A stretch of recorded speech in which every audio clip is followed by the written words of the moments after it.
News और मैं हूं स्वाति चौरसिया और वक्त हो गया है तमाम बड़ी खबरों से हमारे दर्शकों को रूबरू कराने का। तो चलिए शुरुआत करते हैं उत्तराखंड की खबर के साथ।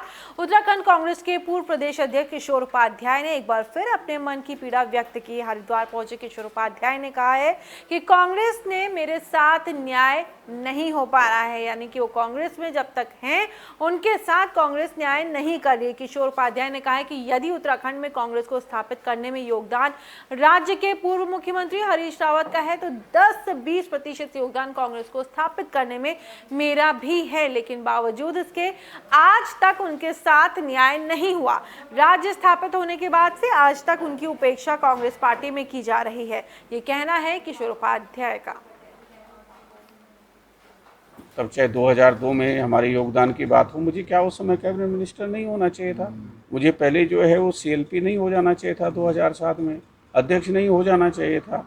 या कई बार जो है उसके लिए राज्यसभा के लिए जो है अनदेखी की गई। तो इसकी बात कर रहा हूँ मैं, लेकिन मैं आभारी हूँ पार्टी का कि भाई उन्होंने एक गांव के गरीब किसान के बेटे को, हल्के के बेटे को यहाँ तक पहुँचाने का काम किया। 2022 के चुनावों में आपके अनुभव का जितना लाभ पार्टी को लेना चाहिए था उतना नहीं ले क्या? नहीं, अब इसका जवाब तो देखो पार्टी दे सकती है कौन किसका कितना लाभ ले रहे हैं, लेकिन हमारी पहली ये होनी चाहिए प्राथमिकता कि उत्तराखंड आज जो डिरेल हो गया है वो सही रास्ते पर आ सके। जो भ्रष्टाचार का हालत है, कहीं कुछ पता नहीं हो क्या रहा है, किसानों के साथ क्या हो रहा है, बेरोजगारों, सबसे ज़्यादा बेरोजगारी उत्तराखंड में है, महंगाई सबसे ज़्यादा उत्तराखंड में है, और हम उस धरती के लोग हैं जहाँ माँ गंगा पैदा हुई है। तो सबके लिए चिंता का विषय होना चाहिए।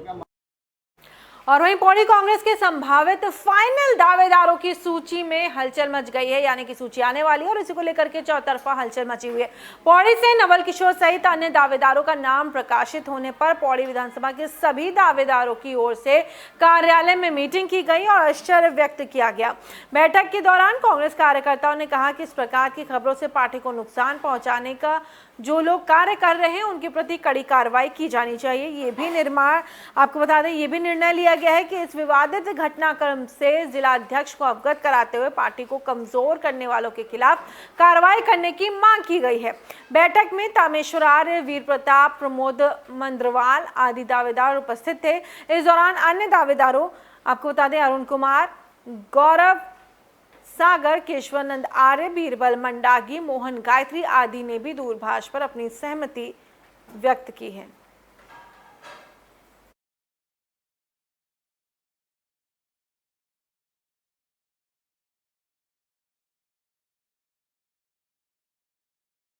शांभवी धाम जीडीपुरम भूपतवाला हरिद्वार के पीठाधीश्वर स्वामी आनंद स्वरूप महाराज ने उत्तराखंड सरकार से संपूर्ण हिमालय क्षेत्र को हिंदू तीर्थ क्षेत्र घोषित करने की मांग की है। इसके साथ ही क्षेत्र में गैर हिंदुओं के प्रवेश को भी वर्जित करने की मांग की है। पीठाधीश्वर स्वामी आनंद स्वरूप ने उत्तराखंड सरकार से 4 धाम यात्रा पर लगाई गई रोक को तत्काल हटाने की मांग भी की है। यही नहीं, मांगे ना माने जाने पर पीठाधीश्वर आनंद स्वरूप महाराज ने उत्तराखंड सरकार के विरुद्ध आंदोलन करने और आगामी विधानसभा चुनाव में साधु संतों की ओर से बीजेपी को वोट ना करने की चेतावनी भी दी है। ये है कि उत्तराखंड हिंदुओं की आध्यात्मिक राजधानी होनी चाहिए। उत्तराखंड हिमालय चूंकि हमारे देवालय हैं, हमारे देवता हैं, उसमें गैर हिंदुओं का प्रवेश वर्जित हो, इस मांग को लेकर के मैं लगातार प्रयास कर रहा हूं। मैं संत समाज का भी आह्वान कर रहा हूं कि आप बैठ करके सिर्फ लिफाफे बटोरिए मत, सिर्फ भंडारे मत खाइए। आइए, धर्म को बचाने का यह समर है, इसमें नहीं बचेगा। और अगर हिमालय में हिंदू धर्म नहीं बचेगा, वहाँ पे भी गैर हिंदुओं का कब्जा हो जाएगा, तो फिर आप किससे भंडारा करेंगे?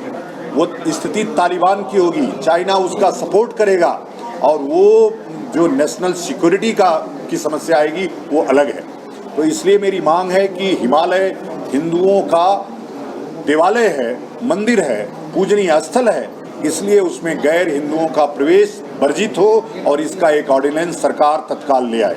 ये है कि उत्तराखंड हिंदुओं की आध्यात्मिक राजधानी होनी चाहिए।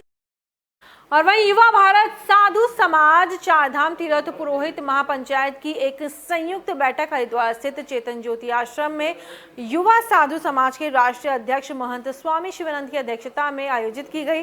बैठक में सर्वसम्मति से निर्णय लिया गया कि यदि राज्य सरकार 30 अक्टूबर तक उत्तराखंड चारधाम देवस्थान प्रबंधन विधेयक वापस भी लेती है तो चारों धामों की तीर्थ पुरोहित एवं संत समाज 1 नवंबर से राष्ट्रव्यापी आंदोलन शुरू करेगा। इसके अलावा बैठक में यह भी निर्णय लिया गया कि दीपावली के मौके पर सिर्फ तीर्थ पुरोहित एवं साधु समाज देवस्थानम बोर्ड के विरोध में घरों एवं मंदिरों में अंधेरा रख करके अपना विरोध जताएंगे। साधु संत के अखिल भारतीय साधु संत के जो अध्यक्ष थे उनके साथ आज ये हरिद्वार में एक बहुत बड़ी बैठक हुई और उसमें ये निर्णय लिया गया है कि 30 अक्टूबर तक सरकार इस काले कानून को देवस्थान नामक कानून को वापस नहीं लेती है तो बहुत बड़ा आंदोलन हरिद्वार से ही शुरू होगा। और ये संत आशीर्वाद यात्रा, जैसे हमने देव आशीर्वाद यात्रा प्रारंभ कर रखी है, उसी प्रकार की संत आशीर्वाद यात्रा यहाँ से प्रारंभ हो गई है और दोनों यात्राएं ये 30 तारीख तक चलती रहेंगी। अगर कानून खत्म हो गया तो ठीक है, नहीं होगा तो बहुत बड़ा आंदोलन हरिद्वार से शुरू होगा। इन शब्दों के साथ धन्यवाद। जय हिंद। भारत साधु समाज और तीर्थ पुरोहितों के साथ हमारी जो आज बैठक हुई उसमें यह निर्णय लिया गया है कि अगर सरकार हमारी मांगों को लेकर देवस्थानम बोर्ड को रद्द नहीं करती है तो आगे हम आंदोलन करने के लिए हम विवश होंगे और हम आंदोलन का प्रारंभ हरिद्वार से करेंगे और हरिद्वार से एक बड़ा आंदोलन हम यहाँ से 30 दिन की मोहलत दी है हम लोगों ने। 30 दिन के अंदर अगर ये लोग नहीं मानते हैं, नहीं रद्द करते हैं तो फिर हरिद्वार से आंदोलन शुरू होगा और पूरे प्रदेश में होगा। साधु संत के अखिल भारतीय साधु संत के जो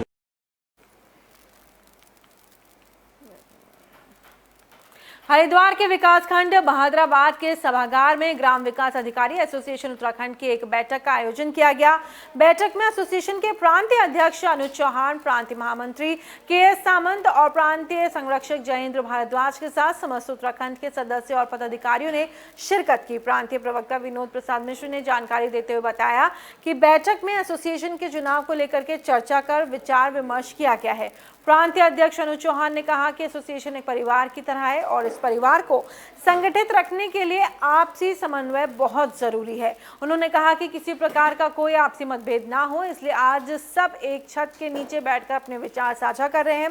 प्रांतीय महामंत्री के एक सामंत ने कहा कि संगठन की एकता ही संगठन को मजबूत बनाती है। संगठन का हर कार्यकर्ता एक स्तंभ की तरह है और जो किसी भी संस्था को मजबूती प्रदान करता है।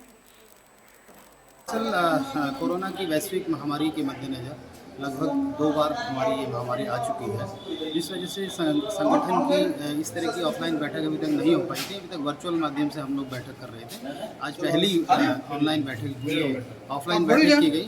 इसमें ग्राम विकास अधिकारी एसोसिएशन इस संवर्ग के विभिन्न मुद्दों पर आज यहाँ पर चर्चा हुई, जैसे कि नई भर्ती की प्रक्रिया, जो दिनों दिन स्टाफ कम हो रहा है तो इसकी जितनी हमारी तादाद स्वीकृत है उस हिसाब से नई भर्ती और संगठन का अधिवेशन का चुनाव नहीं हो पाया इस कोरोना की वैश्विक महामारी की वजह से। इस पर आज पूरे उत्तराखंड राज्य से हमारे ग्राम विकास अधिकारी संवर्ग के साथी यहाँ पर आए हुए हैं।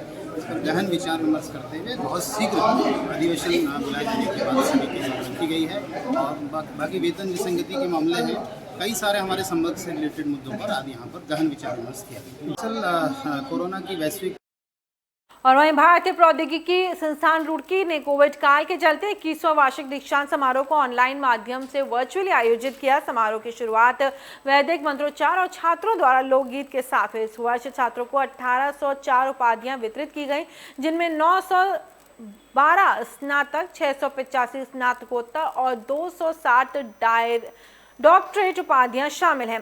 कार्यक्रम में बतौर मुख्य अतिथि कैलिफोर्निया विश्वविद्यालय सैन डिएगो के कुलपति प्रोफेसर प्रदीप कुमार खोसला शामिल हुए। समारोह की अध्यक्षता भारतीय प्रौद्योगिकी संस्थान की अभिशासक परिषद के अध्यक्ष BVR मोहन रेड्डी ने की। कार्यक्रम में निदेशक प्रोफेसर अजीत कुमार चतुर्वेदी, अभिशासक परिषद एवं सीनेट के सदस्य कर्मचारी उपाधियां प्राप्त करने वाले छात्रों के माता पिता और अन्य गणमान्य लोग ऑनलाइन ही कार्य में शामिल हुए। IIT रुड़की के निदेशक प्रोफेसर अजीत कुमार चतुर्वेदी ने कहा कि मौजूदा महामारी को देखते हुए इस वर्ष भी हम अपने दीक्षांत समारोह का आयोजन वर्चुअल मोड पर ही कर रहे हैं। यह हमारे लिए बहुत खुशी की बात है कि इस अवसर पर मुख्य अतिथि के रूप में अंतर्राष्ट्रीय ख्याति के विद्वान प्रोफेसर प्रदीप खोसला हमारे बीच हैं।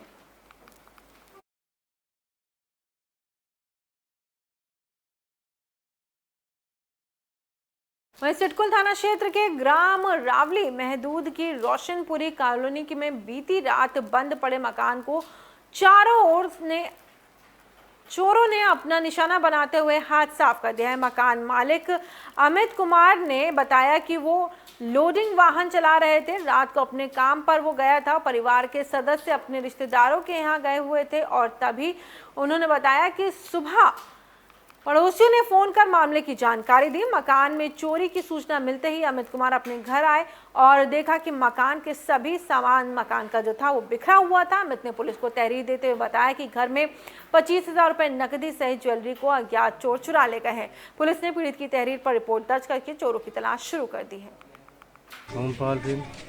भाई यहाँ रोज जुआ खेल रहा है, 3-4 जगह सट्टे लग रहे, शराब पी जा रही। रिहाज की जगह रहने का धम थोड़े रहा। ये तो पड़े हम खाम के यहाँ लड़ रहे रोज, जूता पत्थरी हो रही और तो यह भी उसी के कारण है। रात को चोरी नहीं करेंगे और एक तरह घूमते रात सारा दिन जुआ खेल लेंगे, कहाँ तो पैसे आएंगे, वो हारेंगे तो फिर चोरी नहीं करेंगे। तो पैसे इनका बाप दे रहा है यहाँ, ये चोरी तो करके खा रहे हैं यहाँ, वो क्या करेंगे। तेरा पीछे है, गाड़ी के पीछे खेल रहा है, सारा दिन उस प्लॉट में खेल रहा है, 4 जगह खेल रहे हैं। दारू भी पिए हैं भाई, पूरा दिन भी पिए हैं, हाँ बिके भी हैं भाई। और वहीं बाजपुर में मनबड़ दबंग किस्म के लोगों ने एक दुकान के अंदर घुस करके दुकानदार के साथ मारपीट करते हुए उसके लाइसेंसी रिवॉल्वर को लेकर के वो लोग वहां से फरार हो गए। दबंगों की ओर से की गई मारपीट से घायल दुकानदार को स्थानीय लोगों ने उपचार के लिए CHC बाजपुर में भर्ती करवा दिया है। वहीं मारपीट और लूट की घटना दुकान में लगे CCTV कैमरे में कैद हो गई है। घटना की सूचना मिलते ही पुलिस मौके पर पहुंच गई। पुलिस ने 6 लोगों के खिलाफ विभिन्न धाराओं में मुकदमा दर्ज करते हुए जाँच शुरू कर दी है। एक तहरीर प्राप्त हुई है जिसमें वादी के द्वारा बताया गया है कि उसके भाई की दुकान में घुसकर 6 व्यक्तियों ने उसके भाई के साथ मारपीट करी है और साथ दुकान में तोड़फोड़ की है और साथ ही साथ उसकी लाइसेंसी रिवॉल्वर भी छीन के लेकर गए हैं। मामले में हमने तहरीर प्राप्त कर ली है, CCTV फुटेज को कब्जे में ले लिया है। हमारी टीमें निकली हैं और जल्द ही इस मामले में हम लोग उनकी गिरफ्तारी करेंगे। मुकदमा दर्ज कर लिया गया है, डकैती की धाराओं में मुकदमा दर्ज हुआ है। एक तहरीर प्राप्त हुई है जिसमें वादी के द्वारा बताया गया हरिद्वार के ज्वालापुर कोतवाली क्षेत्र के हाईवे पर 3 दिन पूर्व मोटरसाइकिल सवारों को पुलिस ने गिरफ्तार कर जेल भेजा था। आपको बता दें कि 8 सितंबर को ब्रिजपाल पुत्र रमेश निवासी गांव पलडी सहारपुर मुजफ्फरनगर मोटरसाइकिल से हरिद्वार आ रहे थे। ब्रिजपाल हाईवे पर पहुंचे ही थे कि अचानक पीछे से आए बाइक सवार 2 युवकों ने उनसे मोबाइल फोन छीन करके वो वहां से फरार हो गए। पीड़ित की सूचना पर पुलिस ने रेगुलेटर पुल के पास 2 आरोपियों को गिरफ्तार कर लिया। इस दौरान पुलिस ने दोनों के पास से पीड़ित के मोबाइल को भी बरामद कर लिया है।